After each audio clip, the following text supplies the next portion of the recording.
నమస్తే అండి. లాస్ట్ వీడియోలో వచ్చేసి మనం హెడ్జింగ్ కోసం మాట్లాడుకున్నాము. ఈ వీడియోలో వచ్చేసి మనము హెడ్జింగ్ స్ట్రాటజీ ఎలా చేయాలి? మనం బ్యాంక్ నిఫ్టీలో ట్రేడ్ చేసినా, నిఫ్టీలో ట్రేడ్ చేసినా, లేదు స్టాక్‌లో ట్రేడ్ చేయాలనుకున్నా హెడ్జింగ్ అనే స్ట్రాటజీని ఎలా వాడాలి? నేను లాస్ట్ వీడియోలో మీకు చెప్పింది hedging through credit spread strategy. Credit అంటే మనం ఫస్ట్ అమ్మి క్రెడిట్ తీసుకుంటాం. అంటే మనకు వచ్చే ప్రాఫిట్‌ని మనం ఫస్ట్ లాక్ ఇన్ చేస్తాం. మీరు ఎంతలో అయితే అమ్ముతారో మార్కెట్‌కి, ట్రెడిషనల్ మార్కెట్‌కి, షేర్ మార్కెట్‌కి డిఫరెన్స్‌గా మీకు లాస్ట్ వీడియోలో చెప్పాను. ఇన్ కేస్ మీరు లాస్ట్ వీడియో చూడకపోతే ఒకసారి చూడండి. ఓకే. సో, ఈ స్ట్రాటజీని మనం డిస్కస్ చేద్దాం ఈ వీడియోలో. ఎండింగ్ వరకు చూడండి. ఇంకోటొచ్చేసి చార్ట్ రీడింగ్ కోసం చాలామంది క్వెషన్స్ ఉంటాయండి. చార్ట్ రీడింగ్ అన్నది మీ పర్సనల్ ఎక్స్‌పీరియన్స్. మీరు మార్కెట్‌లో చేసే కొద్దీ మీరు ఏ స్టాక్ అయితే ఎంచుకుంటారో, ఏ ఇండెక్స్ అయితే ఎంచుకుంటారో దాంట్లో మీరు different time frames, daily time frame మీరు అనాలిసిస్ చేస్తేనే మీకు డైలీ టైమ్ ఫ్రేమ్‌లో ఏం జరగబోతుందో మీరు ప్రిడిక్షన్ చేసి దాన్ని 10 మినిట్స్ టైమ్ ఫ్రేమ్‌లోకి క్యారీ ఫార్వర్డ్ చేయగలుగుతారు. సిమిలర్‌గా డైలీలో మీకేదైనా కన్‌ఫ్యూజన్ వస్తే వీక్లీ టైమ్ ఫ్రేమ్ చూడాలి. సో, మీరు వీక్లీ, డైలీ 10 మినిట్స్ ఈ 3 టైమ్ ఫ్రేమ్స్‌ని మీ అంతకు మీరు చూసి, మీ అంతకు మీరు మార్కెట్‌లో ఎక్స్‌పీరియన్స్ అయ్యి, మీ అంతకు మీరు డైరెక్షన్ ప్రిడిక్ట్ చేయడం నేర్చుకోండి. అది ఎవరు చెప్పినా, అది చెప్పినప్పుడు చాలా ఈజీ ఉంటది. సైకలాజికల్‌గా అవి చాలామంది వీడియోస్ చేస్తున్నారు. మీరు యూట్యూబ్‌లో కంటెంట్ కన్జ్యూమ్ చేయొచ్చు అవి. బట్ నేనైతే ఆ చార్ట్ రీడింగ్ వైపు వెళ్ళట్లేదు. మీకు ఓన్లీ స్ట్రాటజీ చెప్తాను. ఓకే. అంతకుముందు వీడియోలోకెళ్ళే ముందు నా పేరు అభిషేక్ అండి. నేను 2-3 ఇయర్స్ నుంచి మ్యూచువల్ ఫండ్ డిస్ట్రిబ్యూషన్ చేస్తున్నాను. And corporate insurance and personal insurance కూడా చేస్తున్నాను. సో, ఇన్ కేస్ మీకు ఏదైనా ఫైనాన్షియల్ ప్లానింగ్‌లో ఏదైనా నెసెసిటీ ఉంది సర్వీసెస్ అంటే మీరు నన్ను కాంటాక్ట్ అవ్వచ్చు. సో, వీడియోలోకెళ్తే ఈరోజు వచ్చేసి మనం hedging strategy through credit spread. Okay. Credit spread అంటే మనం ఫస్ట్ సెల్ చేస్తామండి. సెల్ చేసి ఏం చేస్తామంటే మన ప్రాఫిట్ ఏదైతే ఉందో అది లాక్ ఇన్ చేసుకుంటాం. ఓకే. మీరు ఎనీ ఆప్షన్ ఒక 30 రూపీస్‌లో సెల్ చేశారు. 30 రూపీస్ ఆప్షన్ ఏదైనా సెల్ చేశారు. మీరు నిఫ్టీ గనుకైతే ఇది నిఫ్టీ అయితే గనుక మీకు 75 లాట్ సైజ్ ఉంటది. So, 30 into 75 rupees is your profit. Okay. మీ లాస్ అన్‌లిమిటెడ్. ఓకేనా? 30 ఇంటూ 75 ఈస్ యువర్ ప్రాఫిట్. మీ లాస్ అన్‌లిమిటెడ్. ఓకే. ఇది మీరు లాక్ ఇన్ చేస్తారు. సో, మనం సెల్లింగ్‌తో చేద్దాం. సెల్లింగ్‌తో hedging strategy, credit spread strategy కోసం మాట్లాడుకుందాం. అయితే చాలా మందికి ఆప్షన్స్‌లోకొచ్చేసరికి చాలా మందికి కన్‌ఫ్యూజన్ ఎక్కడ ఉంటదంటే ఐటీఎమ్స్, ఏటీఎం, ఓటీఎం. నేను అనేది క్రెడిట్ స్ప్రెడ్ తెలుసుకోనికి ఇది నాలెడ్జ్ ఇంపార్టెంటే. బట్ ఈ నాలెడ్జ్ మీరు ఫోకస్ చేసి నేర్చుకోవాలంటే మీకు కొంచెం కన్‌ఫ్యూజన్ ఉంటది. డీటెయిల్‌గా ఎళ్తే చాలా కన్‌ఫ్యూజన్ ఉంటది. సో, నేను మీకు ఈజీగా ఒకటి గుర్తుపెట్టుకునేది చెప్తాను. దాన్ని ఫాలో అయిపోండి. ఓకే. సో, మనం ఏం చేస్తున్నామంటే సెల్లింగ్ చేస్తున్నాం. సో, మీకు ఐటీఎం, ఓటీఎం, ఏటీఎం అవసరం లేదు. సింపుల్‌గా క్రెడిట్ స్ప్రెడ్‌లో మీరు సపోజ్ బ్యాంక్ నిఫ్టీ అనుకోండి. బేసిక్ మీకు స్ట్రైక్ ప్రైస్ అంటే ఏంటి అన్నది మీకు తెలియాలండి. ఓకే. 48,520లో ఉంది మార్కెట్. ఇది కరెంట్ ప్రైస్ అనుకోండి. ఓకే. కరెంట్ ప్రైస్ 48,520లో ఉంది. మీరు మీ ఒపీనియన్ గనుక మీ చార్ట్ అనాలిసిస్‌లో మీరు బుల్లిష్ ఉంటే బుల్ అంటే పైకెళ్తదని. అంటే ఇది 600కెళ్ళొచ్చు, 700కెళ్ళొచ్చు, 800కెళ్ళొచ్చు అని మీ ఒపీనియన్ అయితే, అప్పుడు మనం ఏం చేయాలి అంటే మనము పుట్ సెల్ చేయాలి. ఓకే. పుట్‌ని ఏం చేస్తామంటే సెల్ చేస్తాం. పుట్‌ని సెల్ చేయాలి. సో, పుట్‌ని సెల్ చేసేటప్పుడు స్ప్రెడ్ ఎలా ఉంటది అన్నది ఇప్పుడు చూద్దాం వీడియోలో. మీకు బ్యాంక్ నిఫ్టీ కరెంట్ ప్రైస్ 48,520 అనేసి అందాజా చెప్తున్నాను. కరెక్ట్ కాదండి. ఇది ప్రైస్ జస్ట్ ఎగ్జాంపుల్ కోసం చెప్తున్నాను. మీరేమంటున్నారంటే 48,520 నుంచి ఇది 48,600, 700, 48,800కి ఎళ్ళే ఛాన్స్ ఉంది అంటున్నారు. సో, అలాటప్పుడు మనం first put at the money put అంటాం. లేదంటే ఇది ఏదైతే స్ట్రైక్ ప్రైస్ ఉందో దీన్ని రౌండ్ ఫిగర్ చేయండి. ఈ రౌండ్ ఫిగర్‌లో మీకు స్ట్రైక్ ప్రైస్ వచ్చేస్తది. 48,500 పుట్. దీన్ని ఫస్ట్ సెల్ చేయండి. ఓకే. ఇది సెల్. ఫస్ట్ ఒకటి అయిపోయింది. సెల్ చేశాక ఇప్పుడు చాలా మంది చెప్తారు ఓటీఎంలో ఇంకో ఆప్షన్ పుట్ ఆప్షన్ బై చేయాలి అని. ఓటీఎం అంటే చాలా మందికి అర్థం కాదు. సో, ఇప్పుడు ఓటీఎం, ఏటీఎం చెప్పకుండా మీకేం చెప్తున్నా అంటే ఈ స్ట్రైక్ ప్రైస్ ఏదైతే మీరు సెల్ చేశారో, at the money strike price ఏదైతే సెల్ చేశారో, బ్యాంక్ నిఫ్టీ అయితేనే 48,500ని మైనస్ చేయండి. 500 పాయింట్స్ మైనస్ చేయాలి. -500 ఇక్కడ రాస్తున్నాను, -500.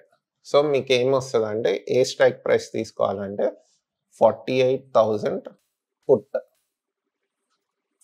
మీరు దీన్ని బై చేయాలి.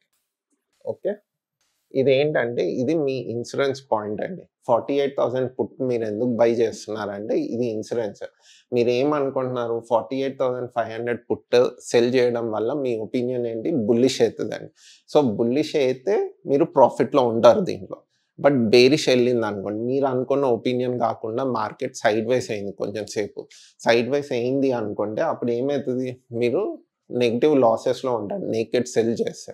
అలా లాసెస్ని మీరు కొంచెం వరకు కవర్ చేయొచ్చు. అంటే మీకు నేకెడ్ సెల్లో మీకు 100 రూపీస్ మూవ్మెంట్ అయింది, 48,500 నుంచి 48,400కి వచ్చేసింది. 48,400కి వస్తే మీరు నేకెడ్ సెల్లో కనుకుంటే మీకు అరౌండ్ ఒక 40 పాయింట్స్ పుట్లో లాస్ ఉంటుంది. లాట్ సైజ్ వచ్చేసి బ్యాంక్ నిఫ్టీది 30 నుంచి మీరు అరౌండ్ 40 పాయింట్స్ అంటే అరౌండ్ ఒక 1,200 రూపీస్ లాస్లో ఉంటారు. అదే మీరు హెడ్జింగ్ చేశారనుకోండి, ఈ హెడ్జింగ్ చేయడం వల్ల ఏమవుతుందంటే 48,500 నుంచి కిందికి వచ్చేటప్పుడు ఈ 48,000 పుట్ ఏదైతే ఉందో మీరు బై చేసిన వాల్యూ పెరుగుతూ ఉంటుంది. సో మీకు ఏంటంటే మీరు అట్లీస్ట్ 48,300 వరకు మీరు మార్కెట్లో ఉండే ఛాన్స్ ఉంటుంది. ఇన్ కేస్ మీ స్టాప్ లాస్ 1,200 రూపీస్ అయితే మీరు అట్లీస్ట్ 48,300 వచ్చే వరకు మీరు మార్కెట్లో స్టేబుల్గా కూర్చొని చూడొచ్చు. సో చిన్న మూమెంట్స్ని, చిన్న ఫ్లక్చుయేషన్స్ని కొంచెం ఈవెన్ అవుట్ చేసే స్ట్రాటజీ ఈ హెడ్జింగ్ స్ట్రాటజీ. ఓకే, ఇది వచ్చేసి దీన్ని బుల్ పుట్ స్ప్రెడ్ అంటాం. Bull put spread. ఓకే,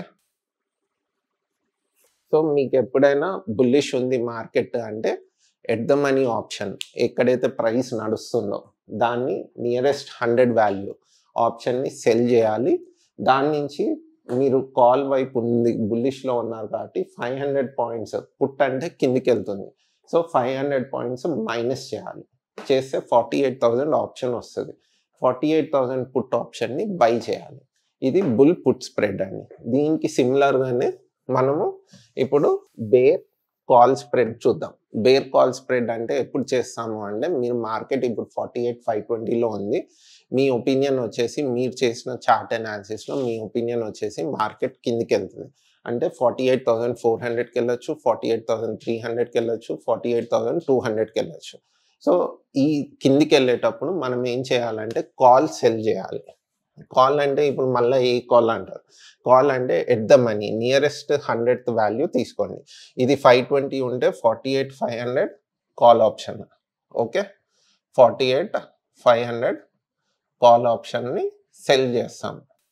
ఎందుకు, మన ఒపీనియన్ మార్కెట్ మూవ్మెంట్ ఎటు ఉంటుంది అంటే నెగిటివ్ సైడ్.